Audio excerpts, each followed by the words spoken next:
کیونکہ اللہ تعالیٰ نے قرآن میں فرمایا سورہ آل عمران میں سورہ نمبر 3 آیت نمبر 97 وَلِلَّهِ عَلَى النَّاسِ حِجُّ الْبَيْتِ مَنِ اسْتَطَاعَ إِلَيْهِ سَبِيلًا، لوگوں کے لیے لازم ہے کہ وہ کعبے کا حج کریں۔ اور پھر اللہ تعالیٰ نے کہا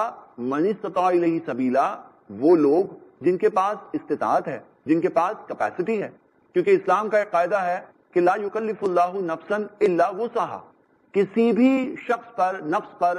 اتنا ہی برڈن ڈالا جاتا ہے جتنا کہ وہ برداشت کر سکتا ہے۔ تو کوئی شخص غریب ہے یا بہت ہی لاچار ہے، پلنگ پہ لیٹا ہوا ہے، اٹھ کر بیٹھنے کی طاقت نہیں ہے، تو اسلام نے یہ نہیں کہا کہ کچھ بھی ہو، غریب ہو تو کیا ہوا، تمہیں حج کرنے جانا ہی ہوگا، یہ نہیں کہا۔ من استطاع الیہ سبیلا، جس کے پاس استطاعت ہو، اللہ تعالیٰ نے کہا اس کے لیے تو لازم ہے۔ تو میرے بھائی اور میری بہنیں، اگر آپ کے پاس استطاعت ہے اور آپ نے اگر حج کا فریضہ ادا نہیں کیا